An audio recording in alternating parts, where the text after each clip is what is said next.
2 wins to Birmingham. That's all it takes for the remaining high school basketball teams in Alabama to reach the state tournament. But before they can even dream of holding that blue map, they have to win the regional title. And with a win today, Sparkman, Huntsville, and Grissom could all get 1 game closer. And here at the Pete, the first contest of the day, the 7A girls regional semifinal put Grissom up against Hewitt-Trussville. It wasn't long before the Huskies had a commanding lead, scoring 18 of the first 21 points and holding the Tigers under 5 points in each of the first 2 quarters, leading 31-7 at the break.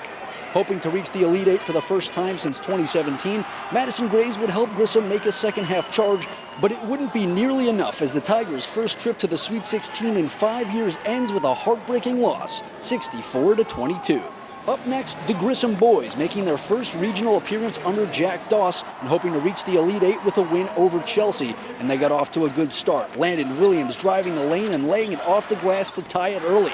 Then, Justin McCall gets in on the attack, pulling up and getting the friendly bounce to take the lead. But the senior was just getting started. All alone on the fast break, and he slams it home, and he's fired up about it. And just before the end of the quarter, Griffin Grigsby dials 3 for long distance as the Tigers claw their way back in front. Grissom led by 10 at the half, but Chelsea would cut their lead to single digits several times in the second. They could never close the gap, though. Justin McCall led the Tigers with 17 points as Grissom heads to the regional final with the 47-38 dub. Last year, the Sparkman girls made it all the way to the 7A title game. If they wanted a chance to do it again, they'd have to get past Chelsea today, but things got off to a rough start.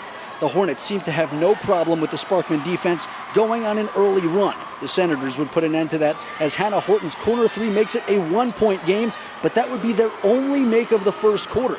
To make matters worse, Haley Trotter was getting the shots to fall. With the hoop and the harm, Chelsea led by 8, and Trotter would only get hotter, drilling from distance as she'd lead all scorers with 19 points. Sparkman pushed back in the second half, taking a brief lead before the Hornets stormed back, eliminating last year's runner-ups, 40-28.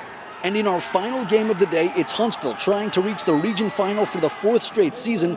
To do that, they'd have to beat Oak Mountain again. And they got the start they were looking for. Caleb Harrison in the lane, and that starts a landslide of an opening run.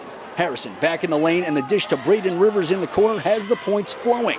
Staying on the attack, the big man hits J.D. Gossett, who finishes at the rim. Before Oak Mountain knew what happened, they were down 10-0. But the Eagles went on a run, cutting the deficit to just 4 points at the half. The Panthers would get hot after the break, outscoring the Eagles 16-3 in the third as they downed them 56-38. So Huntsville and Grissom advance, and now they'll face each other for the Northeast Regional Final on Tuesday. Reporting in Jacksonville with coverage you can count on, Max Cohan, Way 31 Sports.